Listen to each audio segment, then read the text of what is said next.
And for those of you who are new joining us, welcome. This panel will focus on advice for you guys as you move forward, as you make decisions about classes, internships, part-time jobs, all that fun stuff. So we have a few structured questions at the beginning, and then we're going to open it up to your questions. Afterwards, I would also encourage you to stick around for the reception that starts at 5. There'll be a lot of food, but also it'll be your opportunity to speak one-on-one with the panelists as well as other alumni, staff, and faculty who are here. So with that, I will turn it over to Dr. O'Sullivan. Great. Well, as I mentioned last time, and some of you may be new, the focus of this panel is really advice from our panelists here about what kinds of things you could be doing now during your college career. And obviously they will talk a little bit about things they did or did not do during their college careers and drawing connections to post-graduate lives. So I'll introduce our panelists again very quickly, and then they will introduce themselves in a little bit more detail. So we have Prietzudu and Bob Rivard, Rachel first, Nick Shockey. So why don't you start and just introduce yourself a little bit and tell us about it. Sure. My name is Prietzudu. I was born and raised in Virginia. I graduated from Trinity in '09. I was a religion and English double major. After Trinity, did an internship at the State Department and then eventually got hired on there.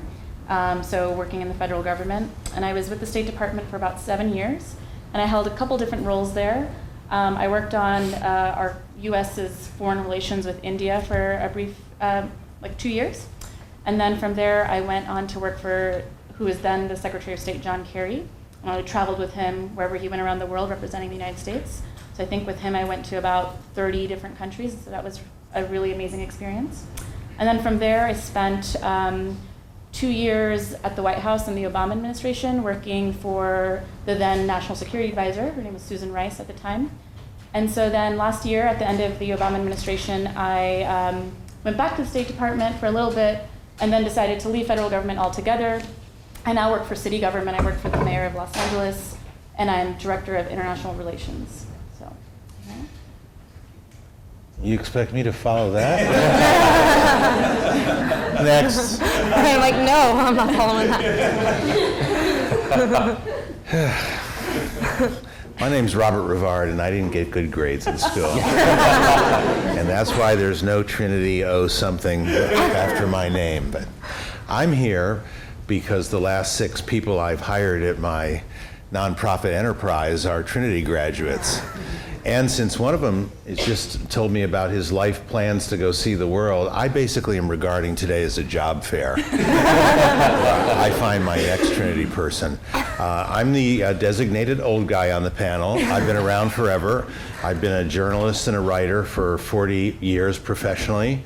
I was the editor of the newspaper in this city for almost 17 years before I retired in 2011 and finally did what I always wanted to do, which was launch my own enterprise. I had no idea what I was doing, but I incubated the Rivard Report out at Rackspace with some of my tech friends who did know what they were doing, and it started out as a one-person blog and will be 6 years old February 13th, and we're just under 20 full-time employees now, journalists, but the last 6 people that I've hired came from Trinity.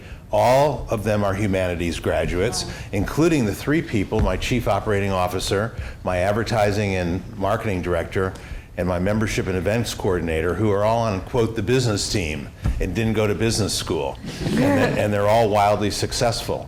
The youngest of them, someone named Mason Stark, who's only been out of here a year or so, I'm not sure if any of you know him, is going off to pursue a life dream of being a woofer. Do you know what woofing is? Mm-hmm. That's the World Organization of Organic Farmers. It's kind of like a Peace Corps opportunity where you travel the country or the world, if you so choose, and work on organic farms and learn about sustainability and then move on to a real job. So Mason's going to have a great time, but I've lost him, and so I'm looking to see who the next Mason is here. But seriously, I'm very happy to be with everybody. I will tell you that I was not a journalism major in college myself. I was a political science major. I started in a small bilingual community in Brownsville, leveraged the fact that I spoke Spanish and was bicultural, even though I'm French-Canadian by heritage, not Mexican-American. And I've had a great life as a result. I worked for papers in Brownsville and Corpus and Dallas. I went to Central America when I was not much older than all of you and became a war correspondent and foreign correspondent for Newsweek magazine, which at the time was the second largest English language magazine in the world. Spent years with them abroad.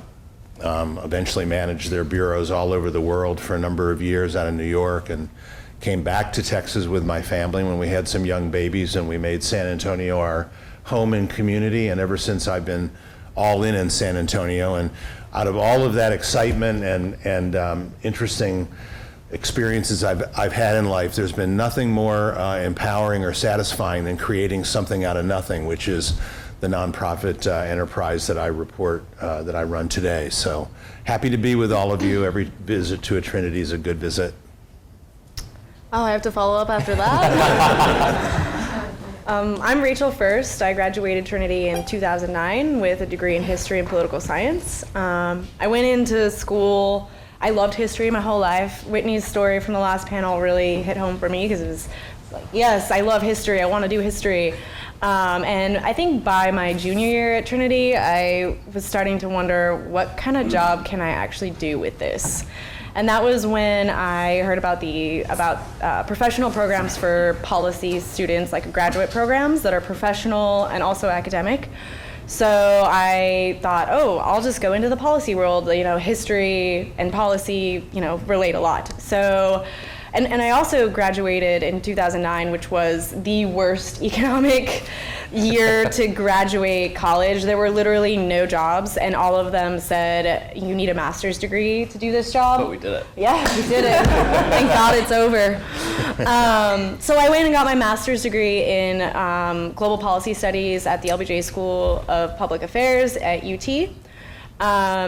And I went in wide-eyed, thinking that I could try to help policymakers by, showing statistics-based research and, helping them make the right decisions. And by the time I got out, I realized that most policymakers don't care about that. They care about money and who's paying them at the time. So I got a little jaded, but I was like, okay, I need to try to pursue this career.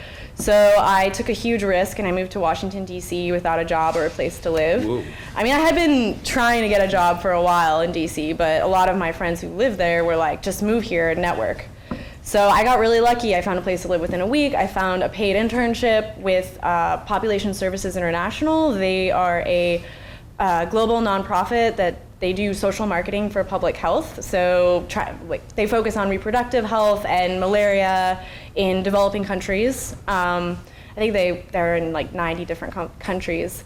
And my job was to manage a help desk for their online university that they trained all of their employees. Before this, I was like a history major. I was a Luddite. I hated technology. I wanted to just read everything on paper, and here I was having to do technology. And I actually ended up discovering how awesome technology is, and a lot of the people that used the software were, living in developing countries. They didn't have access to education, so these online courses were helping them move up in their career, and I just got so inspired, talking to our users, and I really realized the impact that technology has, and I feel like technology can just move people faster than, organizations can, really. So I decided I moved back to Austin. I was still contracting for them, and I decided to throw myself into the tech world. So I basically taught myself. I knew I could get like an entry-level job in tech as, just as like a support technician. And so I taught myself everything I needed to know for IT, which was, databases, coding, CSS, HTML, and just applied for jobs. And I got really lucky, and I worked at 2 different tech companies now, doing tech support, but my main goal is to become a UX designer, user experience design. I don't know if people are familiar with it. But I've been really lucky, and I have a lot of mentorship opportunities at my current job that hopefully within the next year I'll become one of those designers. So that's been my path from history to technology. So. Awesome. Nick Shuckey. Here at Trinity, I graduated in '09. I majored in philosophy, economics, and business with a minor in ancient Mediterranean studies, but really what the degree should say is a minor in Erwin Cook, who's over here. I actually took enough courses with Erwin alone to fill out a minor. I audited one of them, so I wasn't quite there, but anyway. But a good balance between humanities disciplines and others. And I've been at the same organization that I started with when I graduated from Trinity called Spark. But I think one thing I want to share is there's been a lot of serendipity in my path, even though I've only been at one organization since I graduated. And I found out the day that I graduated from Irwin, actually, that I can trace my entire career path to a Facebook post I made as a high school student coming to Trinity. It was the summer that Facebook became, I think it was the first summer that Facebook was available for incoming freshmen in 2005, and I was in Huma, and we were supposed to read, I believe it was the Iliad. Before we got onto campus, we were going to read it while we were on campus, and so I made a very snarky Facebook post in the Huma group about is anybody else going to do this? This is stupid. I think I remember that. It's before people really censored themselves on social media. There's back in the day, stuff that people would write on each other's walls. Glad it's mostly gone now. But anyway, what I learned the day I graduated here was that, of course, Erwin was watching that Facebook group, saw the comment, contacted the registrar, and had me transferred from the Huma section I was supposed to be in into his section so that he could set me straight, which worked beautifully. So, Erwin became my mentor, I guess, in my time at Trinity, and ever since.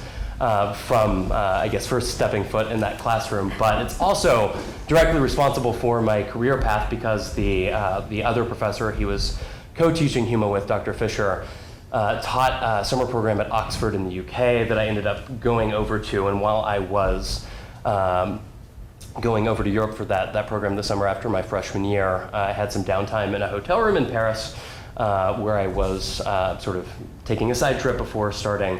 Happened to see a CNN International special on then MIT's nascent open courseware program that some of you might be familiar with now. It was very new then, where essentially all of the faculty there make the contents of their courses openly available for anybody to use, right? So, syllabi, reading lists, homework problems, in many cases now, even full audio and video of the lectures. And so, once I saw that, it struck me as such an obviously good idea that why isn't Trinity doing, why isn't everybody doing that to make education more accessible? So, while studying abroad, I learned about this issue, sort of came back to Trinity with a fire to try to make this happen, was bothering lots of folks like Dr. Fisher and the administration to try to get Trinity to do something similar. And through that work, ultimately, found out about this movement to open up access to the results of scholarship, of research, articles and data, and educational materials as well, and got involved trying to get the next generation involved in these advocacy areas. When I was a student, there really wasn't any organized involvement for students or early career academic professionals to participate in the advocacy that was happening to open up access to research articles, data, textbooks. And I thought that was really weird, since students are really one of the most affected constituencies. And so while I was still here on campus, I worked with an organization called Spark to start their student program. And then when I graduated in 2009, I interned for them for the summer. My still boss told me then that it was definitely not a full-time job afterwards. It was just for the summer. But luckily I was able to talk my way into sticking around and have been there ever since, and now serve as the Director of Programs and Engagement for Spark, my sort of parent organization, but I'm also the founding director of the Right to Research Coalition, which is a student coalition of sort of next generation organizations that support open access to research. And I'm also the founding organizer of a conference called OpenCon that is sort of a community for next generation leaders that are working to open up access to science scholarship and educational materials. And the final thing I will share is that in talking to my boss about why she was keeping me on after that first summer, the one thing she really clued in on was that she could trust me to write stuff and wouldn't have to edit heavily afterwards, which she deeply appreciated. Now as a manager myself. Definitely really important, and I think that's something that I definitely learned from certainly Dr. Cook, but also the other humanities courses that I taught. I know that the previous panel talked quite a bit about grammar, certainly an important component, but the writing skills that I learned here really gave me an advantage in being able to sort of stick around in my organization and build the career that I've had so far. Thank you, Nick. Well, I'll conduct this like we did the last panel. I have a question that I've asked them to consider ahead of time that I'll ask them each to answer now, but then I'd love to hear your question. Where do you live? DC.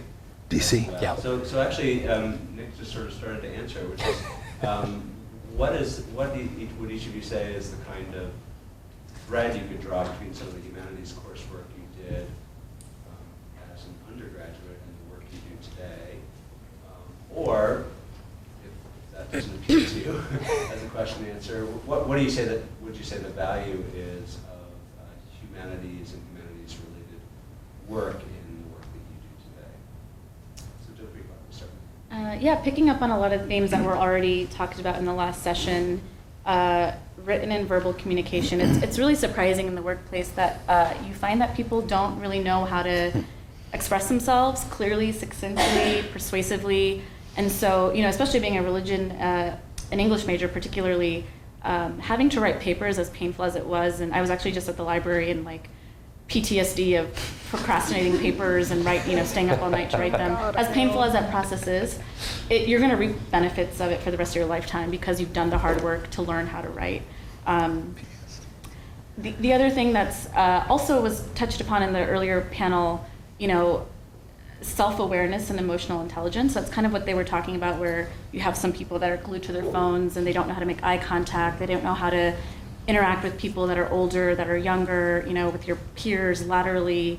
I think the humanities gives you a level of self-awareness, and I've been trying to think about why that is, and I think when you're reading different texts or you're analyzing things, you're learning how to look at things from someone else's perspective.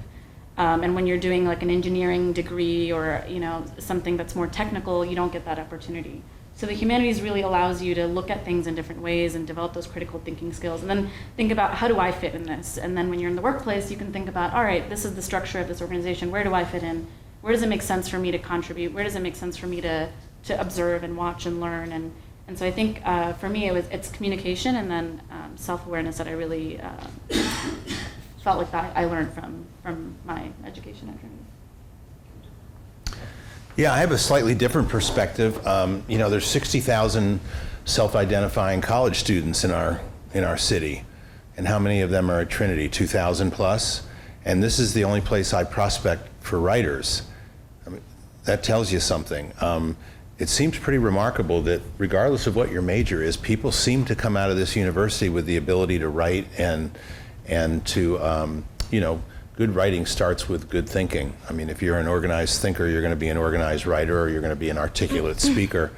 And that, unfortunately, is not something that most people come out of college with the ability to do. And once you get into large organizations, if ever any of you have to work in a large organization, and I don't recommend it, having been through more than a few corporate experiences in my lifetime, you'll find 95% of the people, including usually the CEO, can't write. And whether it's rambling emails or badly written memos or unfortunate ways of expressing themselves in the workplace, that it's all about their inability to communicate clearly. And so, is John Burnham still here by chance? John was a young graduate, and when I didn't have very much money in the beginning of my enterprise, I had a couple of backers, and I had some money that I had saved, and I was paying people $100 an article to write.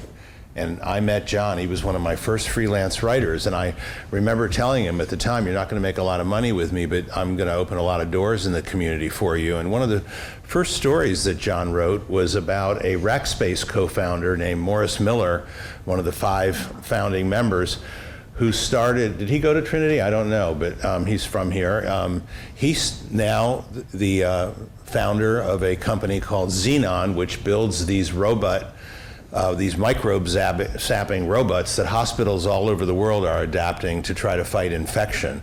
John, I heard about that story early, and Morris complained to me of I can't get anybody interested in what I'm doing, and John wrote a story about it, and about a month later, John stopped returning my calls because Morris had hired him. And he's like, he really liked the story, and he wanted John to do some marketing for him, and pretty soon John was off and running, and Burnham Gray now is on a retainer to the Rivard Report as a consultant to nonprofits on, we've become a modest but multi-million-dollar enterprise, and they consult with us on fundraising strategies. And, he's not even half my age, but he's paired up with a very experienced partner, and the two of them have brought a perfect combination of energy and experience to the marketplace, doing something that never existed before. And this is a guy who went to Trinity. He probably told you he went to Vanderbilt in Nashville, and as he walked across the stage to get his divinity degree, told himself, oh my God, I don't have a calling. Which is a little late in the game if you get a divinity degree to decide when you're walking across the stage. But if you look at him now, he took that humanities experience he had, and actually the more contact I've had with the most influential people in my life in the business world is their humanities graduates. They may have an MBA, many of them do, but it was their ability to think and to reason and to think critically that got them to where they go. So I would just tell you, don't be defined by your major, because your major is just a word that I often think has too much meaning in our lives as young people. Learning is a lifelong experience, and people that don't learn on a lifelong basis are cheating themselves. It's an amazing thing to be my age. I did not go back and learn how to code, but I was smart enough to surround myself with people that do, and I learned enough about it to know to get out of their way and let them do that. And I was one of the first things to graduate out of geekdom. I mean, you can imagine what a foreigner I looked like in geekdom with all these 22-year-old pizza-eating, ping-pong-playing techies that were up there. But I came out of that world, and it was a great thing to reinvent myself and to not be defined by who I was or what I had done before. Yeah, I mean, I think many of our panelists, even in the last panel, talked about writing skills out of Trinity. I can say I'm 100% certain that Trinity helped me flex my writing skills so much. I mean, all of you know, you write papers all the time. And it was really helpful to me, surprisingly, to get a job, because one of the questions in the last panel was about what sort of language should you use in this STEAM-driven culture.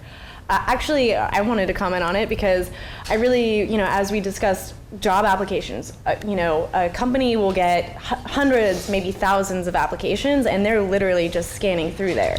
And your goal as a prospective employee is to make yourself stand out.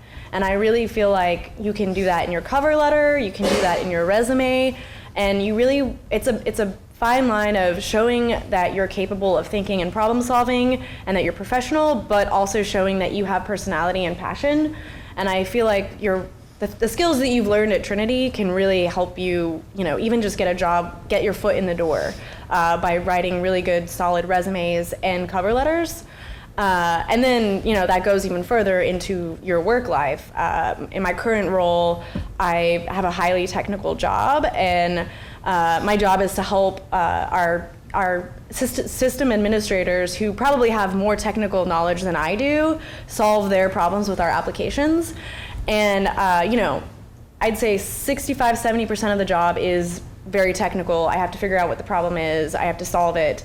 But I'd say the other 40-30% of it is persuasively writing and convincing these system administrators who know more than I do to actually take these steps to solve the problem, because I don't actually fix it for them. I'm telling them what to do, and they fix the problem. So I think my writing skills really helped me as a sport engineer. And then now to get done with the writing part of that, I think that's been nailed down. Also at Trinity, I feel like, I was forced to take, and you all are forced to take classes in many different departments and fields. And it's really amazing because you're completely exposed to a new topic, a new subject, a new field. And by the end of the semester, you've mastered a big chunk of information. And I feel like that's what you do in the real world all the time with your job. It's like, you're gonna have a problem and you're gonna have to solve it. And the only skills you really need to have are analytical, critical thinking skills of, okay, this is the problem, here's the bits of information I need, I know where to find them, I know how to apply them to this problem, and then in turn also write persuasively to convince others that this is the right thing to do. And you're basically flexing all these skills that you're going to use in your career. And it's really funny because when I graduated Trinity, I thought all I could do would be academia and writing papers. And it's really, 8-9 years later, I'm really recognizing the value of liberal arts education for thinking and writing. So that was long-winded, I'm sorry. That's great. I won't belabor the writing point anymore, only to say that I saw the eyes go wide when they were talking about how bad the writing is in the real world. Oh my God, it's so really bad. it's painfully shocking. true. And the critical thinking, I think we've hit that point quite a lot too, but I think there's a particular type of critical thinking that humanities is particularly good at teaching, and one of the sort of the skill sets that I most valued from particularly the courses that I took from Irwin, where we do an entire course on the Iliad, we do an entire course on the Odyssey, and there's just an incredible amount of information that you can learn from the societies that produced those works, but you have to look really closely to tease it out, to understand what they're saying without explicitly saying it, but that's latent in the text there and sort of drawing that out. And I learned that through Irwin, but if you're an English major, you're doing it there. If you're a history major, you're doing it there. Anthropology, sociology, the list goes on. But sort of honing those skills to sort of take information that's sort of latent in something like a text, but also in an email or in a report that an organization's writing or in a business plan, and saying what they're saying without actually explicitly saying it is an incredibly valuable skill, right? If you're trying to please your boss, sort of seeing the things that they're saying that aren't explicit, but you can draw by sort of looking closely is really important, right? A lot of what I do is political advocacy, so understanding what politicians are going to be sensitive to. They'll say one thing, but there are certain ways of describing, issues that you work on that can help you sort of make a difference. And I feel like that sort of skill of finding and utilizing information that's latent and honing that is a particularly powerful sort of tool that comes from a humanities-based education. And one of the other things that we talked about on the earlier panel was sort of how to get that across to employers. And I think, one thing to be thinking about is trying to find opportunities while you're still here at Trinity to sort of utilize those skills in ways that you can sort of point to concrete examples to employers. So it's not just theoretical when you're talking about these skills that you have in the humanities, but you can point to, a project that you did with TUVAC, or being part of, the student government, or being in a leadership position in your Greek organization, and sort of utilizing those skills in a concrete way that will help non-humanists that are going to inevitably employ you sort of develop an appreciation for those skills. Non-humanists. I wanted to open it up to questions from the audience. I have lots of other follow-up questions. So, going back on what you said about when translating like an ancient text, finding like the true meaning. Well, I'm a classics major myself. I had a class with Dr. Cook earlier today, actually. I was wondering, sometimes it's hard.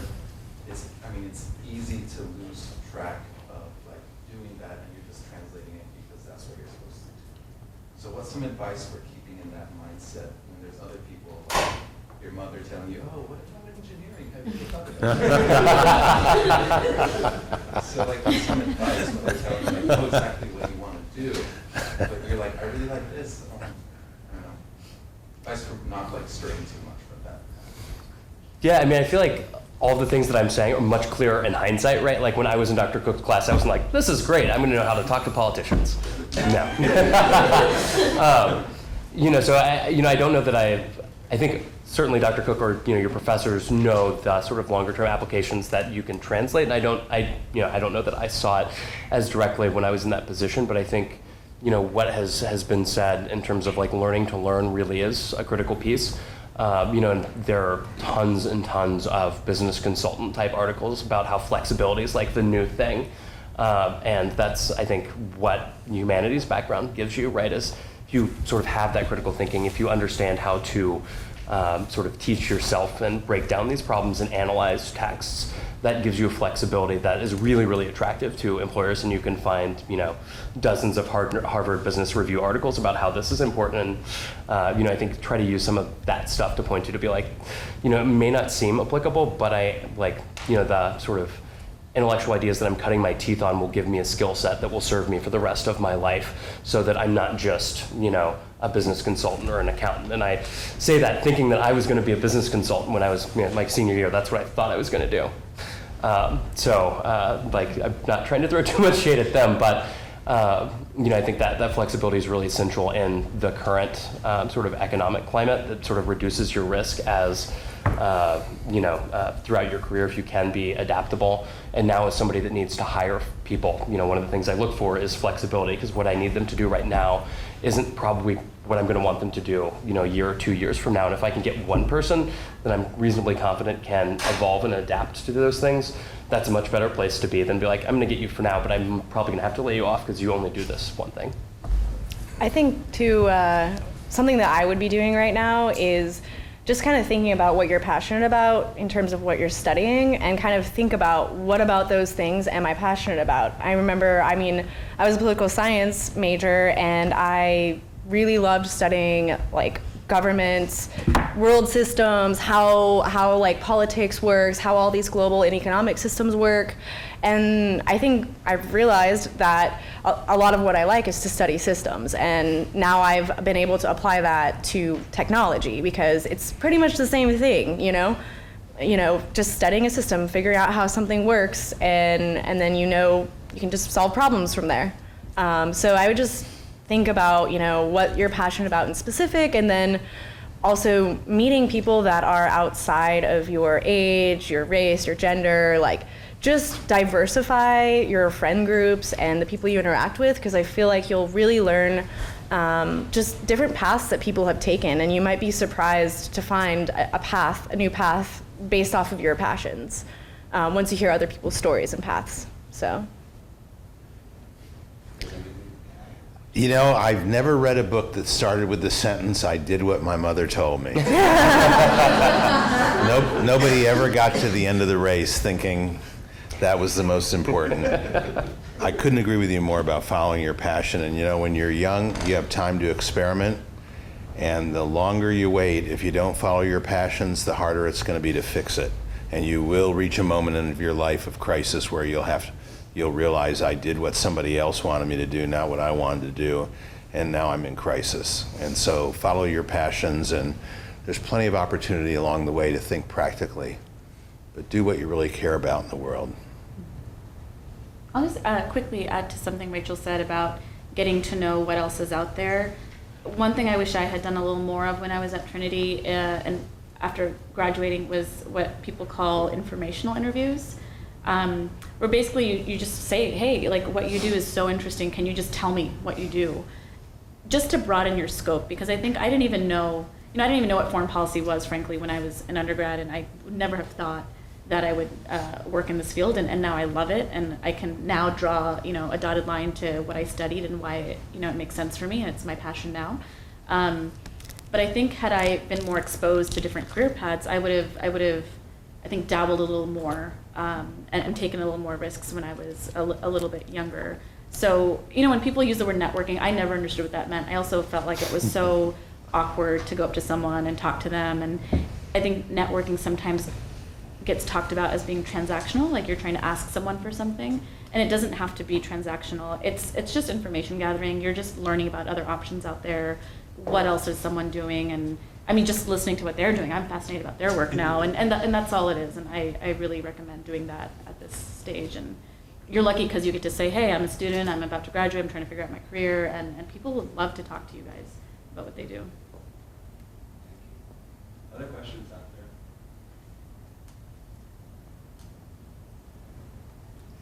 there? You in the back. To put Bill Prietzudu on the spot, in response to this question, we had a conversation earlier today. We had coffee, and just could you say something about the importance of language study for getting into the State Department to begin with? Sure. I think, San Antonio is, talking about navigating different cultures and how that's such an asset. And San Antonio has a lot of diversity and a lot of, the Mexican influence. And so some of you might be coming from that background. There are a lot of international students here. And I think one thing that wasn't apparent to me when I was at Trinity at the time, it might be different now, is how much of an asset that is. If you're navigating a different culture, if if you're doing overseas study, you're studying abroad, you're gaining all these skills that you're not even aware of. And so those are going to, set you up for success later. And if you are able to learn another language, that opens a lot of doors as well. I mean, whether it's business or, obviously with the State Department and foreign policy, knowing another language is just an extraordinary skill to have. So if you're able to pursue that, you should. I know it's a little daunting to pick up a new language in college, because in high schools, it's part of your curriculum. When I came to Trinity, I decided to take up Arabic randomly. We had a professor here on a Fulbright scholarship, and so I started studying Arabic. And I just did it for fun, because you can do that at Trinity. You can take classes that are just interesting to you, and I did that, and it's really helped me. Especially, I spent some time in Iraq, which obviously they speak Arabic there. So never would I have thought that taking a class for fun at Trinity would serve me later in life. So. Other questions out there?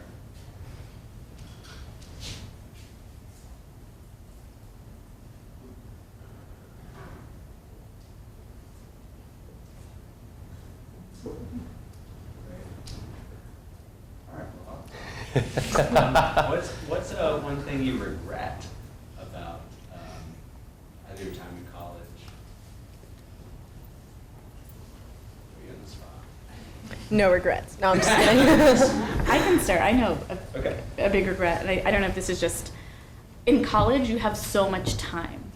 Like, the day felt so long to me, and I would just I don't even know what I did. I just kind of hung out, and that's important too. You should spend your time leisurely, but when you start working and 8 to 10 to 12 hours of your day are gone in work, and you can't pursue hobbies and you can't pursue other volunteer activities as much as you like. If I could go back, I would utilize my weekends, and on Fridays I would never schedule a class for myself, so I'd have a 3-day weekend. So I wish I'd utilize that time a little better. And talking about volunteer work and internships, I wish I had done more of that. Again, when you're applying for your first job and they're asking for experience, it's really good to have something on your resume. And that's what you can do in college is get internships. And if you can't get an internship, just volunteer and put that on your resume. And that way you have something to show by way of experience. Yeah, I agree with that. The whole time, having so much time, I still wonder what I did. And it's really hard to go from being just an academic person to working from 9 to 6 every day. I remember my first office job just being miserable, because I was like, oh wait, I have to sit here all day. I can't just go read a book outside. And just know it's gonna suck at first, but eventually you're gonna get used to it, and there's always a better job out there. So. But yeah, I wish I had taken more advantage. I wish I had used that time to get more internships or just done more enriching things. It is really nice though. I do look back at that time as the good old days where I could do stuff. My second regret would be that I really felt like, because I got a degree in history and political science, that was what I had to do with my life. And really, you can do anything at the Humanities. You're basically constantly learning. You are taught how to learn, and I feel like that's really emphasized in our education. And I feel like, right now I'm in tech. There's every chance that in 10 years I will have a whole nother career because I just suddenly found something new that I'm passionate about, and I know how to teach myself things. I mean, that's a skill you learn in a liberal arts education. So you can really, your options are limitless. It's really just about finding your path. And one thing I also want to say is you're never gonna it's not a straight line to get where you're going. You're going to have zigzags. You're going to have, you're going to try something new and maybe you'll get a new job and it's not for you, and that's fine. There's no such thing as failure. It's only, mistakes, and mistakes are an opportunity to learn. So I would say, don't feel boxed in by your degree because you can really do anything you want. It's just about figuring it out, what you want. And that might change every 5 years, and that's fine too. I think probably, it's going to seem strange, but when I guess one regret that I had was I don't think I was creative enough in thinking about potential career paths when I was a student, which, luckily turned out fine for me because I ended up doing something that I definitely had no idea I was going to be doing until I was going to DC to do an internship. But like I said, I thought I was, I figured I was going to go into business consulting or something like that because, that's just a job that people do, that there's, they hire lots of folks. I don't know what I was thinking, but for me, luckily it sort of worked out that I, found a different path that I'm really, really passionate about. But I think being more creative and thinking about different career trajectories would have helped to make sure that I ended up in a good spot and didn't, go down something because somebody else thought it was a good idea, as somebody else said.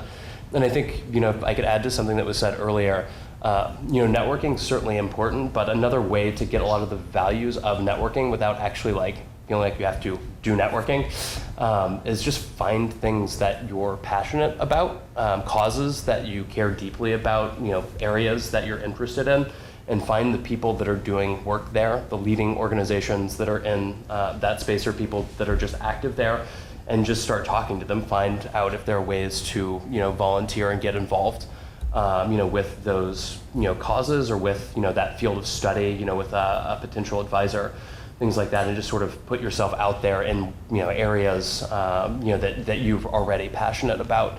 And by doing that, you will get connected with people that can then help you to take the next step of your career. And that's, the only way that I ended up getting to where I was is that I found out I was passionate about opening up access to, research and educational materials. Worked with an organization that was sort of leading that cause in DC, and even though I didn't realize it at the time, that ended up being my career. But it really flowed directly out of work that I started here on campus at Trinity. And I think for me that was working in open research and education.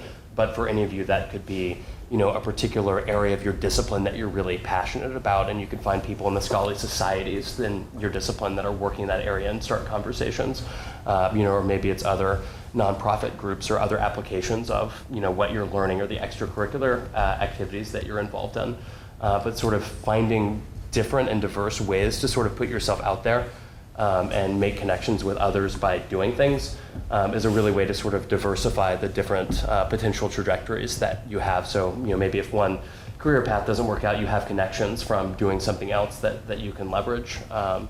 And so it's not only a way to maybe get your first job, but also a way to sort of weave a safety net for yourself by building those connections. Regret for me as a theme should be like a 3-hour course.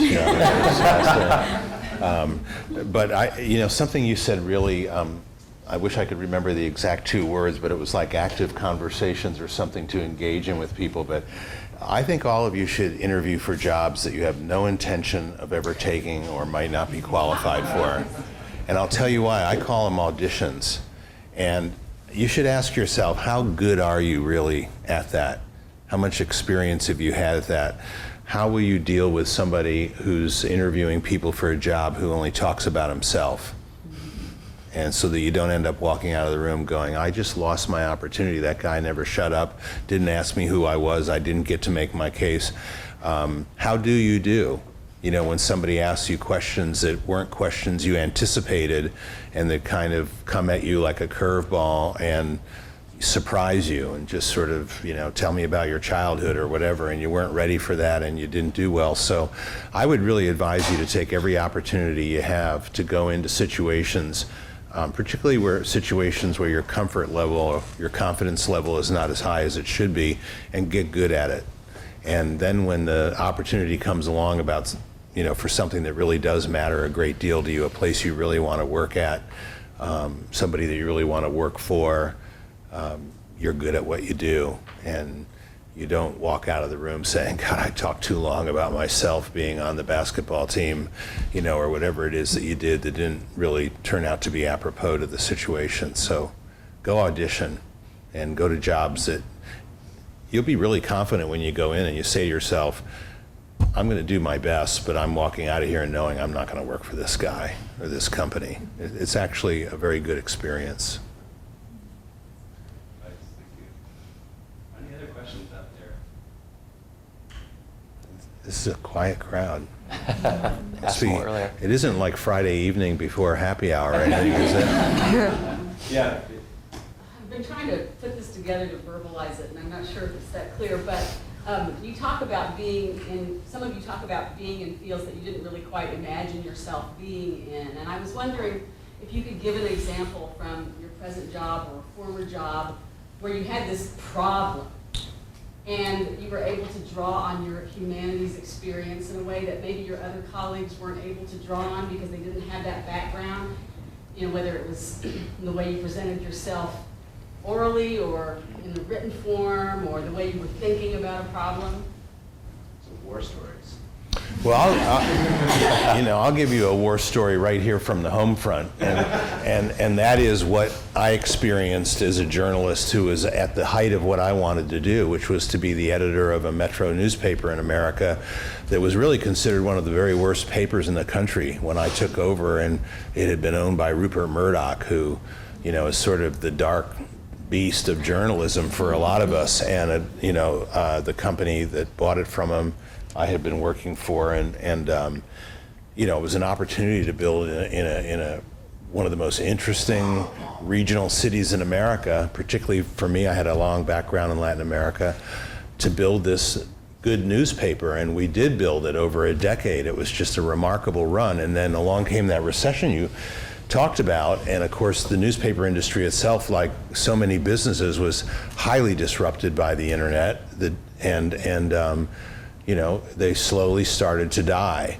And what I didn't know about myself that I learned is that I'm a much better builder than I am a maintenance person. I'm not very good at maintaining, and I'm not good at all at deconstructing. And so we started to go through layoffs, and if you're a fortunate person in life, you'll never be laid off of a job or have to lay somebody off, but it is cruel business at each end. And I thought at the time that I was preserving what we had built by downsizing the news organization. I had 310 really talented journalists working for me in 2005. There's less than 50 at the newspaper today, maybe 40. So imagine taking 85% of the faculty at Trinity and saying, let's keep the university going at the same rate. It's impossible. And I finally realized after the second, third, and fourth time that the suits from New York came and said, you need to lay off another 30 or 40 people, that I was caught up in a large fraud, a moral fraud, and that there was never a last time, and that this was just something about profitability, and it was against everything that I ethically stood for, and I found myself in a terrible place. And I left, and my team left. People know that I left, but people don't realize my whole team left pretty much in 2011. But I wish I had left in 2008 when the recession started, because I thought at the time naively that I was protecting what I had built, but I quickly learned over the next couple of years this wasn't my newspaper. I was the editor of it, but it was a corporate asset owned by some people on the 44th floor of a tower in New York, and we had different values that became evident in moments of crisis. You may not know what someone's values are when the times are good, but you do find out what their values are, in times of crisis. And so I look back now in my own rearview mirror of life and feel like I wish I had those 3 years back. I wish I had started the Rivard Report 3 years earlier. I wish. You can't spend too much time on that. You have to look forward and just say, I learned from my mistakes. I learned from falling down, and I'm a better person and a different person because of it. Other answers to Stacy's question? I think, I'm in a completely different field. It was so funny because my dad used to be so mad at me that I studied history and political science. He was like, why aren't you studying engineering? And now I'm in tech and doing technical things, and he's like, I told you so, it's great. So I never imagined myself doing technical anything. I hated technology. And so, now I'm in a completely different field, and I would say that my humanities training really, I think the things that I took from it that I was able to apply to my new field is the ability to ask the important questions. Our humanities education teaches us to constantly ask questions and to, take apart, things that we've been presented. And I think that's been a major skill that's helped me grow and excel in my career. Is just constantly asking questions, and that's how you solve problems. You have to get more information. And then, secondly, what was the? I had a second one. So, consistently, in job interviews, you'll be posed with a question or a scenario or a problem, and you have to solve it. And I feel like I would always treat those sort of prompts like I would a prompt from Trinity, like a test question or an essay. It's like, okay, what is the problem? What information do I need to find to prove my point?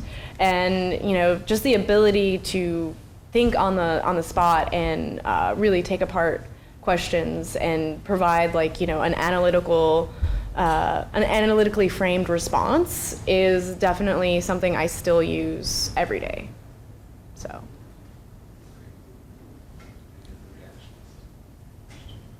I think for me, it would be, in my line of work, I've spent a lot of time interacting with people from other countries and foreign governments. And it's tough because you're dealing with language barriers, cultural barriers, different ways of governance. But I think what has helped me is, again, going back to when you're analyzing a text, when you're looking at, if it's a religion class, you're looking at a scripture, and you're trying to imagine yourself in someone else's shoes. You're trying to see the world from someone else's perspective.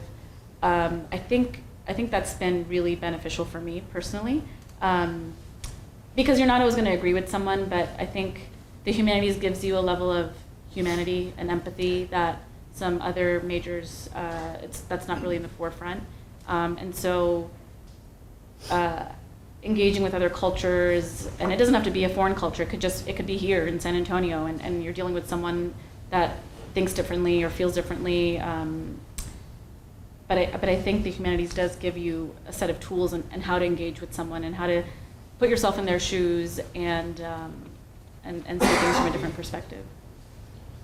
So I think to build on that, there's sort of, to answer your question about a story, I think what you just said about being able to understand someone else's perspective is essential and gives you such a leg up in a really, really concrete way. So one of the concrete examples of that for me was that when I first started with my employer, Spark, and was tasked with creating a student coalition out of nothing.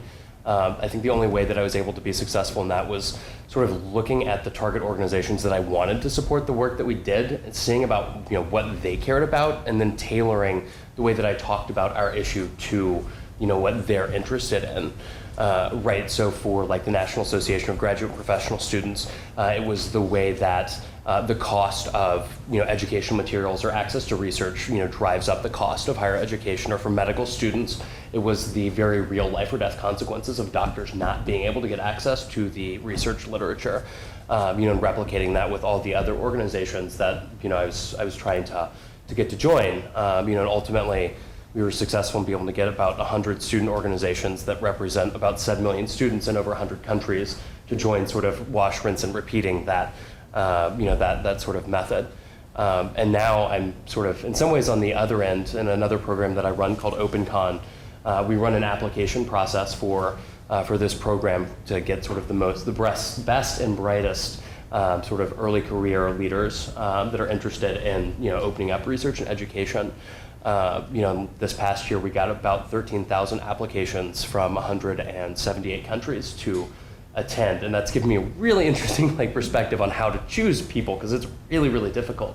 But I think if there's sort of one of the key takeaways from this that I would strongly encourage you to keep thinking about is that when you're going out to interview, or try to get hired at places, think about what the person interviewing or the business that you're interviewing with, the organization, what they care about, what their priorities are, the problems that they have, and try to talk about yourself and your experiences in ways that directly align with that. I mean, it's also good writing, right? Knowing your audience and trying to tailor your writing to what's going to be persuasive to them.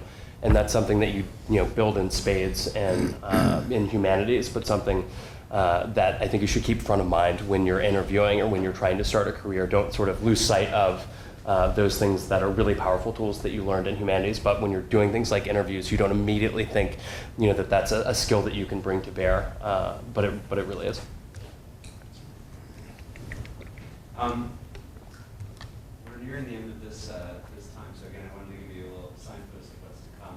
We're going to take a short break now, and there's food in the back that will be open soon, I believe during the break. And then after about 10 minutes, or 15 minutes or so, we're going to have a sort of more informal conversation. So most of our panelists will be sticking around from this panel and from the first panel, and you can mingle and have conversations with different people at different tables. We'll call this the Bob Rivard Job Fair.